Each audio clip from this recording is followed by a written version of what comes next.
Chapter 10 Time Dependent Perturbation Theory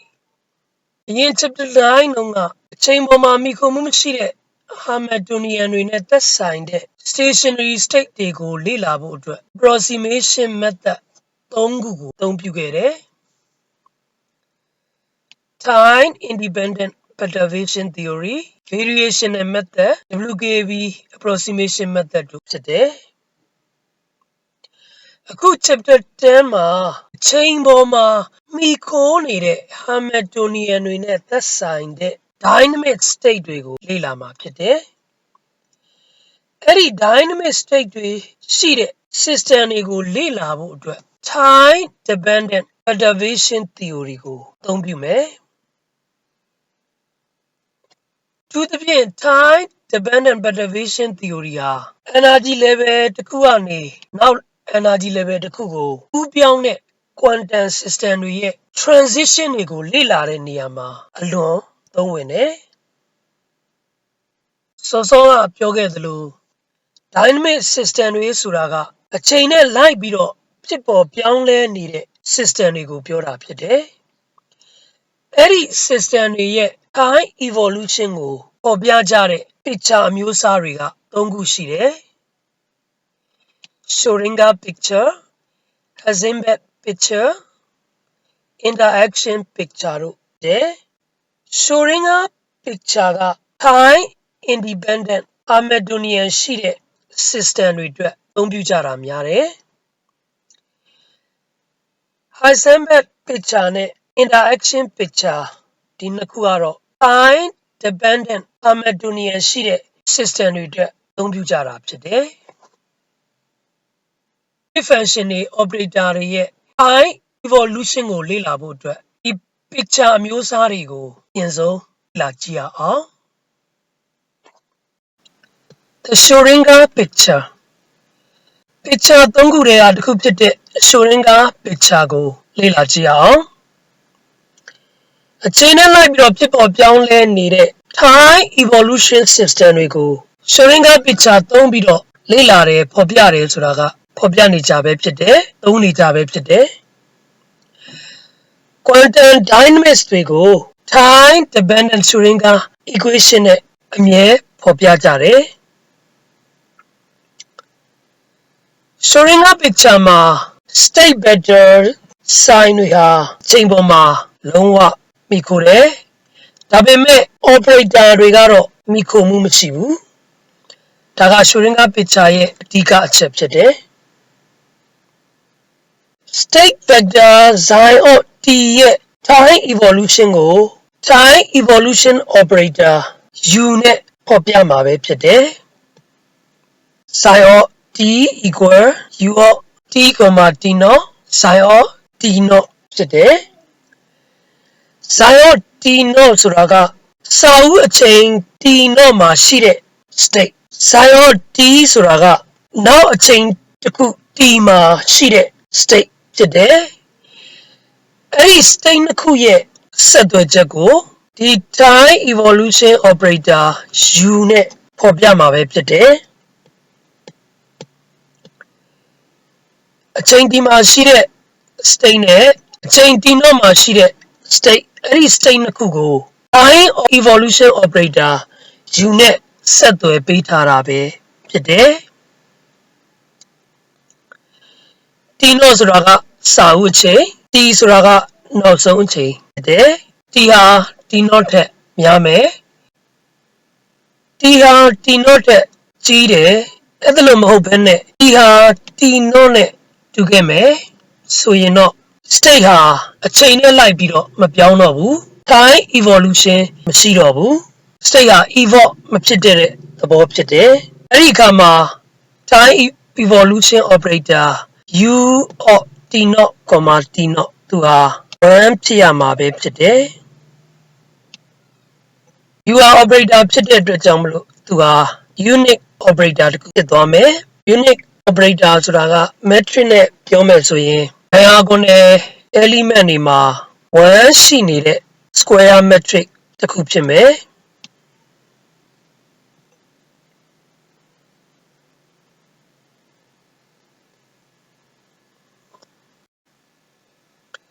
state တွေရဲ့ time evolution ကိုဖော်ပြဖို့အတွက် state တစ်ခုနဲ့တစ်ခုကို time evolution operator u ရဲ့အဓိပ္ပာယ်နဲ့ဆက်သွယ်ပေးမယ်အဲ့ဒီ time evolution operator u ကိုရှာမယ်ဆိုရင် time dependent Schrödinger equation ထဲမှာ state vector xi of t ကိုထည့်ရမယ် state vector xi of t က u of t,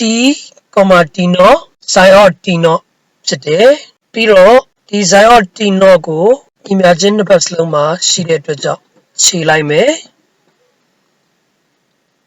အဲ့ဒီကမှာ time dependent Schrödinger equation ပုံစံက du of t, t နော် over dt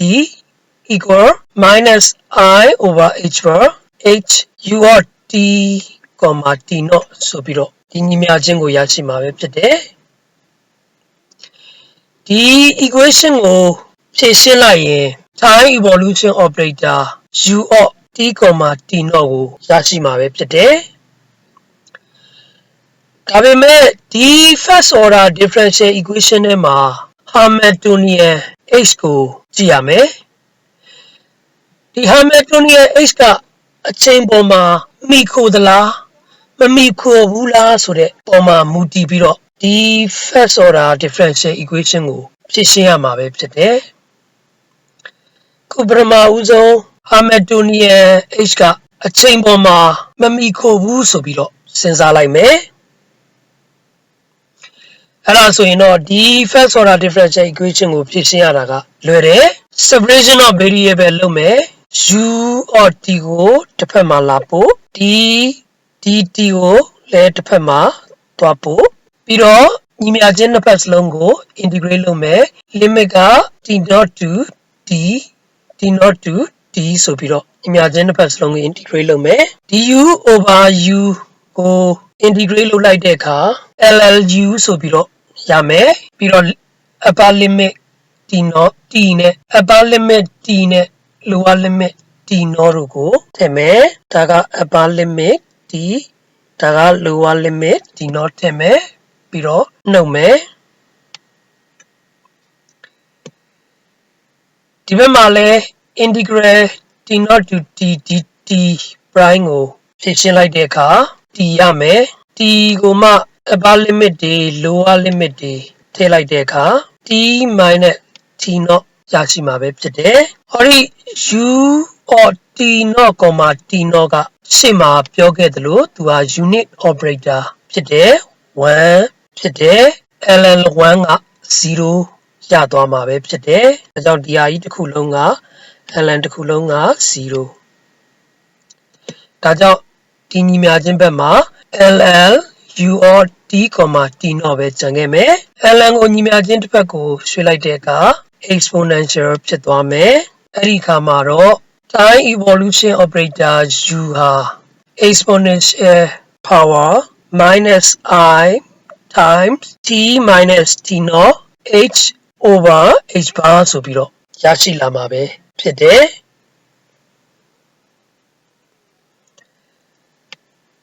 ဒါက Hamiltonian h ကအချိန်ပေါ်မှာမမိခိုတဲ့ conservative system တွေအတွက် time evolution operator u ရဲ့ expression ပဲဖြစ်တယ်စောစောက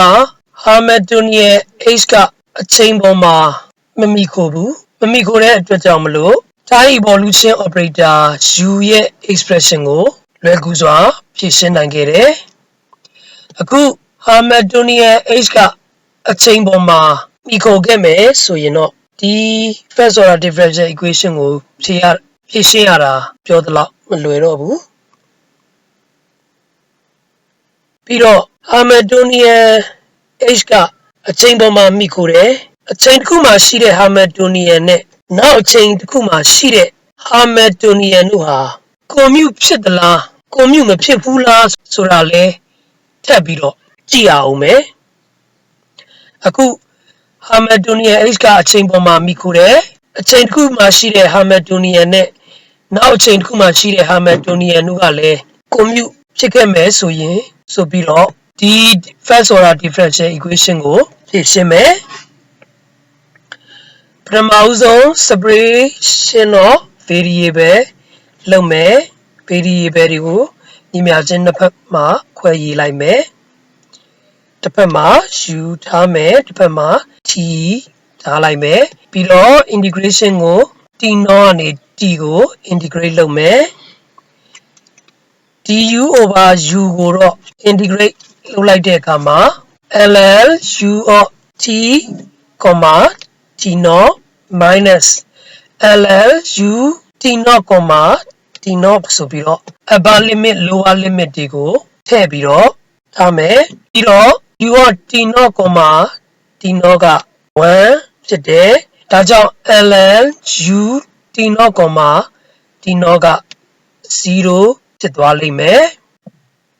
ဒီညီမျှခြင်းဘက်မှာတော့ Hamiltonian h ကအချိန်ပေါ်မှာမိခိုတယ်ဒါကြောင့်စောကလို integration ရဲ့အပြင်ဘက်ကိုထုတ်ထားလို့မရတော့ဘူးသူကိုဒီ integration အောက်မှာပဲထားပြီးတော့ argument function တစ်ခုအနေနဲ့ထားရမယ်ဒါကြောင့်ဒီ integration ကိုတော့ဖြည့်ရှင်းဖို့မလွယ်သေးဘူးဒါကြောင့်ဒီတိုင်းထားမယ်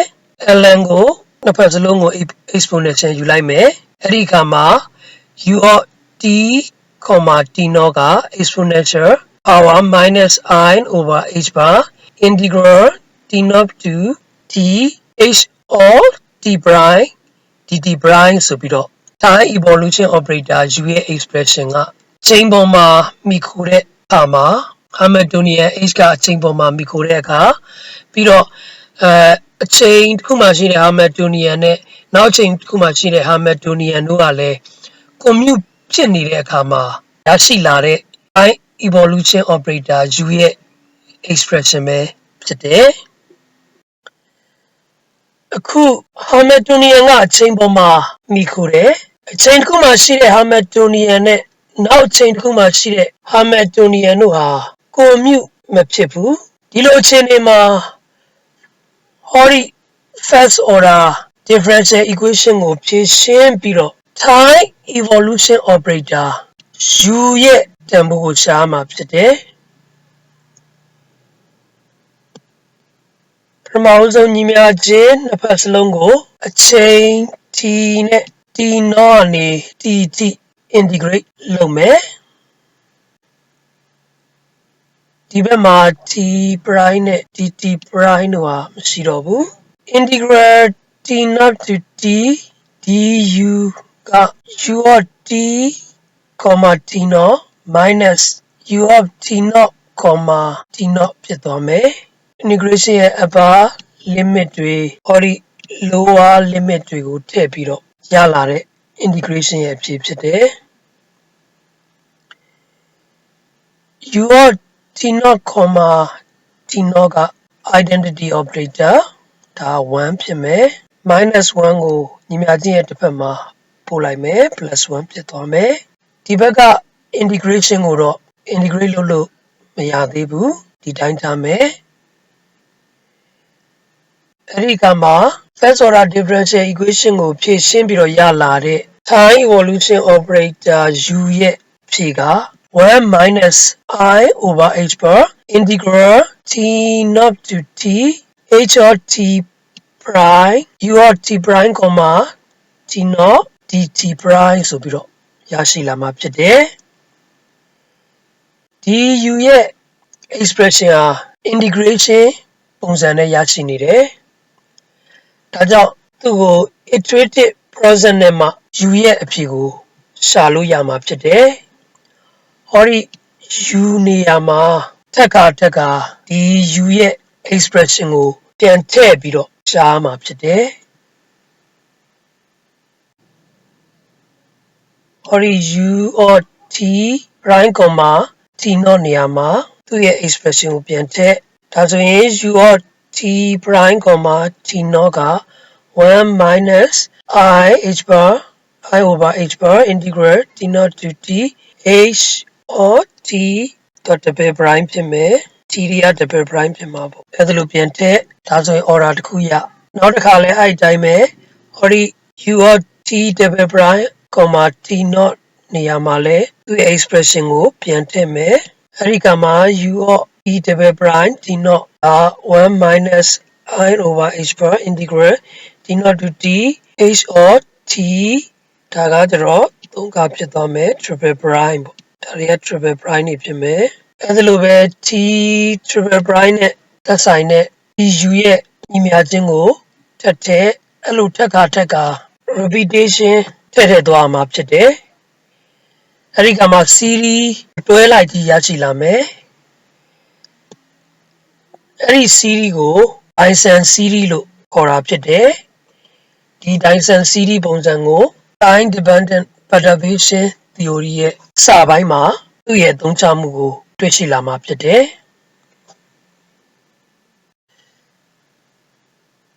time evolution operator u ရဲ့ property တချို့ကိုလေ့လာကြည့်မယ်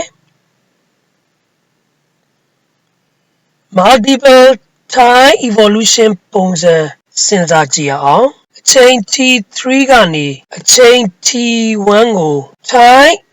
evolve ဖြစ်သွားတဲ့ပုံစံနဲ့အချိန် t1 မှာရှိတဲ့ state psi of t1 ကို time evolution operator u ရဲ့အဓိပ္ပာယ်နဲ့ psi of t3 ပေါ်မှာ operate လုပ်ပြီးတော့ရေးမယ် psi of t3 နဲ့ psi of t1 ဆိုတဲ့ဒီ state နှစ်ခုကိုသင်္ချာပုံစံ time evolution operator u of t1, t3 နဲ့ဆက်သွယ်ပေးလိုက်တာပဲဖြစ်တယ်ဒီတော့ state psi of t1 equal u of t1, t3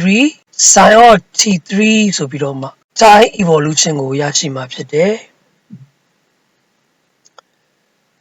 နောက်တစ်ခါ time interval ကိုနှစ်ပိုင်းခွဲကြည့်မယ် t3 ကနေ t2 t2 ကနေ t1 ဆိုပြီးတော့ဖြစ်တယ် psi of t3 နဲ့ psi of t2 တို့ကို time evolution operator u နဲ့ဒီလိုဆက်သွယ်လိုက်မယ်အဲ့ဒီခါမှာ state psi of t2 ကိုဒီလိုရရှိမှာဖြစ်တယ် psi of t2 equal u of t2, t3 psi of t3 ဆိုပြီးတော့ဖြစ်မယ်ပြီးတော့ t2 ကနေ t1 ကို evolve ဖြစ်သွားမယ်ဒါကြောင့် time evolution state ဖြစ်တဲ့ psi of t1 ကို psi of t2 နဲ့ဆက်သွယ်ပေးမှာက u of t1, t2 ပဲဖြစ်တယ် state psi of t1 ရဲ့ time evolution expression နဲ့မှာ psi of t2 ရဲ့ time evolution expression ကိုပြန်ထည့်လိုက်မယ်ဟောဒီ expression ဖြစ်တယ်သူကိုပြန်ထည့်ပြီးရင်ဒီ psi of t1 ရဲ့ time evolution ဒီ expression ကြီးဟာသူကလည်း t3 ကနေ t1 ကို time evolution ဖြစ်တယ်လို့မျိုးပဲပေါ်ကt3 ကနေ t1 ကို time evolution ဖြစ်တယ်ဒါကြောင့်ဒီ expression တစ်ခုကို compare လုပ်လိုက်မယ်အဲ့ဒီခါမှာဟောဒီ u of t1, t3 ဟာဒီ u of t1, t2 နဲ့ u of t2, t3 တို့မြောက်ထားတာနဲ့တူးနေတာကိုတွေ့ရမယ်တကယ်လို့သာ t1 နဲ့ t3 နဲ့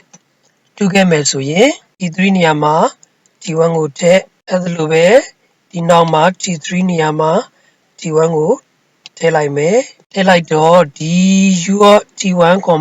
t1 က identity operator 1ဖြစ်မယ်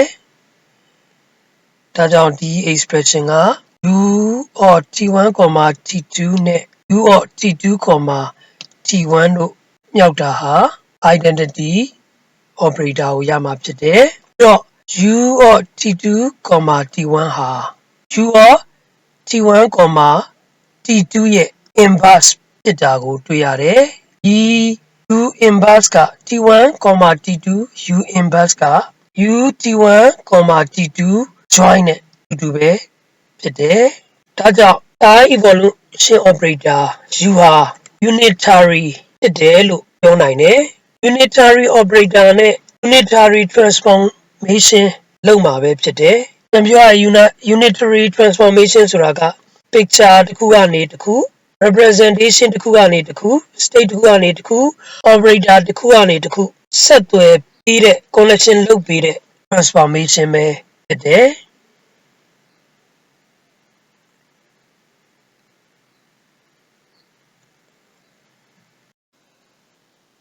The Schrödinger picture ရဲ့အနှစ်ချုပ်ကိုပြန်ပြောပြရရင် Schrödinger picture မှာ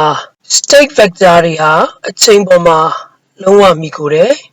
။ operator တွေကတော့အချိန်ပေါ်မှာမိခိုမှုမရှိဘူး။ Time dependent Schrödinger equation ထဲမှာ system ရဲ့ state psi of t ပေါ့။အဲ့ဒီ psi of t ရဲ့ time evolution ကို time evolution operator ဖြစ်တဲ့ uဒီ u of t, t naught သူ့ကို propagator လို့လည်းခေါ်တယ်။အဲ့ဒီ state psi ရဲ့ time evolution ကို time evolution operator u နဲ့ပေါ်ပြလို့ရတယ်။စာအုပ်ချိန် t naught မှာရှိတဲ့ state psi of t naught ကို u နဲ့ operate လုပ်လိုက်ရင်နောက်အချိန်တစ်ခု t မှာရှိတဲ့ state psi of t ကိုရရှိမှာပဲဖြစ်တယ်။ state နှစ်ခုကိုဒီ psi of t နဲ့ psi of t naught ဒီ state နှစ်ခုကို u of t, t naught ဆိုတဲ့ time evolution operator နဲ့ဆက်သွယ်ပေးထားတဲ့သဘောဖြစ်တယ်။ Hamiltonian h ကအချိန်ပေါ်မှာ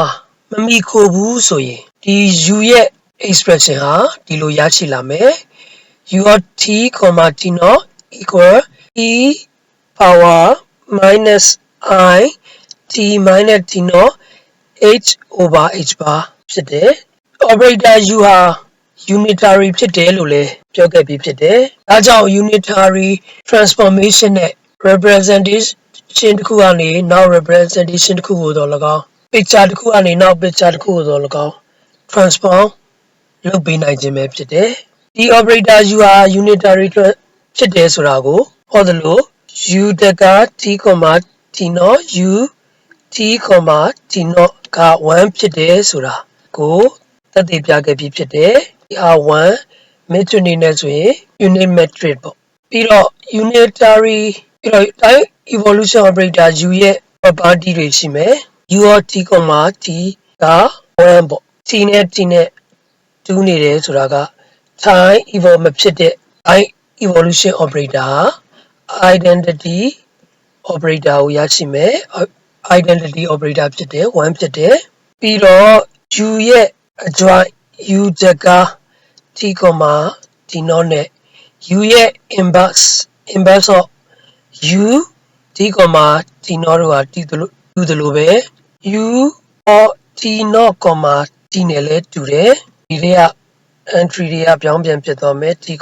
t naught, t naught, t ပြီးတော့ multiple time evolution တွေအတွက်ဆိုရင်လည်း u of t1, t2, u of t2, t3 equal u of t1, t3 ဆိုပြီးတော့ရတယ်။အဲ့ဒါလိုအချိန်ပိုင်းခြားတွေ